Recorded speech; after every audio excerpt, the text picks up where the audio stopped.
big cars are so expensive nowadays. Trying to get a 7-seater and a hybrid for under 500,000 Swedish kronor right now is damn near impossible. Luckily, Dacia has the answer with the brand new Jogger. 7-seater, and here in the hybrid alternative.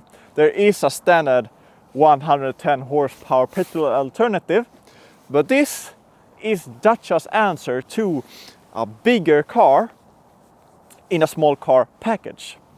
And just look at it. Look at it. Dacia is on a streak right now, and the new Jogger is no exception. This extra option paint also suits the car's demeanor. It's a bit more rugged, you know, the plastic on the sides, in front here, and then this almost military green paint. Really makes it pop. This is a 7-seater, so the rear will of course be a bit higher up, but it's packaged very well. The rear, however, is a bit different to the front. The general shape reminds me a lot of, 2000 to 2010 era of cars in the rear. Not perhaps in a good way, but Dacia has made the best out of it. Having this flat rear is very difficult, whatever car manufacturer you are. And they've done an acceptable job, I think. But it's what's underneath that's important. And it's a long hood, or long rear, of course, not a hood. And here is what the Jogger is all about. These 2 seats in the rear, making it a 7-seater. But as you can see, there's not that much space behind these 2 rear seats. So if you need more storage space, you have to remove them. You also have to remove them if you are transporting big stuff, because these do not lie down flat. In a SUV, which is higher up, you can, push things down. This is a relatively low car, so you can't do that. Luckily, it's quite easy to do. So there's a red strap underneath the cover here. You pull it.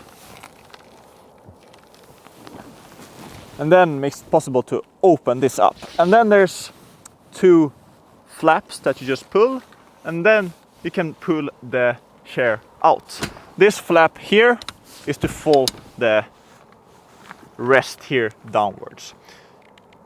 One thing that we need to try, of course, is if I fit in there as well. And we'll do that now. By some magical reason, I fit here in the back. And I have a arm support, I have neck support, I have a seat belt, and that is basically it. Most important, right? But I do fit, and that's the most important thing, because I'm 187, and if I can fit, basically any other person can fit as well. And especially, or even on long journeys, I think you would fit quite comfortably in the rear. Some space to eat your food. 2-tone here, so the upper part is quite bright, lower part is, dark plastic, a lot of plastic inside. Power outlet down here, a bit of a hump, so if you're in the middle, let's try. Yeah, not the most comfortable sitting position, but it definitely works. I was expecting much worse from the Dacia Jogger, but pleasantly surprised. All in all, a quite okay sitting position. You sit fairly high up, which I like, and you have decent lower thigh support as well. Well, that's everything for the rear seats here. And in the driver's seat, there's a lot of Renault here, especially the gear shift selector, the volume up, volume down, and of course the stocks on the side here. But everything is also Dacia, of course, with the Dacia logo, and a bit of a unique infotainment system. Works completely fine. A bit, tablet-ish, but it works, and so does the seats. It's a quite okay seating position, comfortable in general, and all in all, I don't have anything major to complain about. You even have physical controls for the AC, and you have a digital instrument cluster. That's better than some cars. One thing that I should actually complain about is that when it rains outside, it's very moist or the humidity is very high. Well, it gets fogged up in here quite quickly, and the only way of fixing that is to basically max the AC.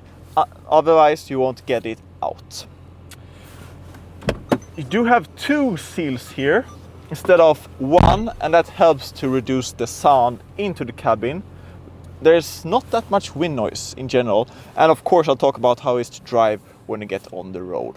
I've never driven a Dacia before. Well, I did review like the first Duster, I think, and just from driving a few meters I can tell you that there's a huge difference.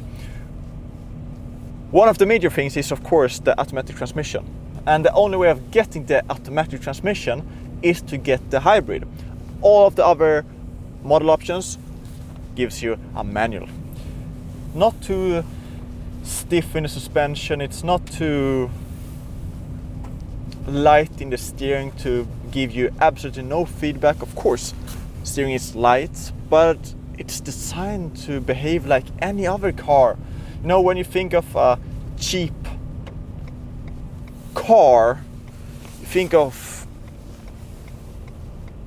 cheaply built, the suspension is not the best, the steering is always a bit, there's always something that's in the way, but this Dacia feels very well engineered. There's nothing to really, complain about. The petrol engine, however, is a bit rough. I don't know if it's because it's cold weather here in Sweden, but it's very vibrating and very rough sounding when it kicks on to charge the electric battery. When I think of cheap cars, it's about weird design choices, weird engineering choices. Like the suspensions being too stiff, the steering is, you can't put your finger on it, but it's wrong. The new Dacia Jogger is right in all the right places. And having a hybrid, you have a quite good fuel consumption as well. 0.49 liters per 10 kilometer. But I've seen about 0.6. The hybrid system in general starts in a pure electric, and then you can drive away very quietly. But once the petrol engine kicks in, it sounds quite rough, to be fair, and not as smooth as the Renault's counterparts, because the Dacia is a Renault, a lot of Renault components. As I said before, the indicator stock and increasing and decreasing the loudness of the speaker.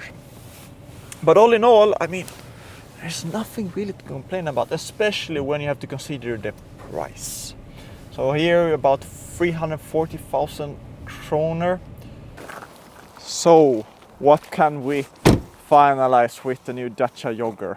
Well, it's bang for the buck. 7 seats under 400,000 kroner. Here around 340, 350. And you get everything that you need from a car. What is there not to like?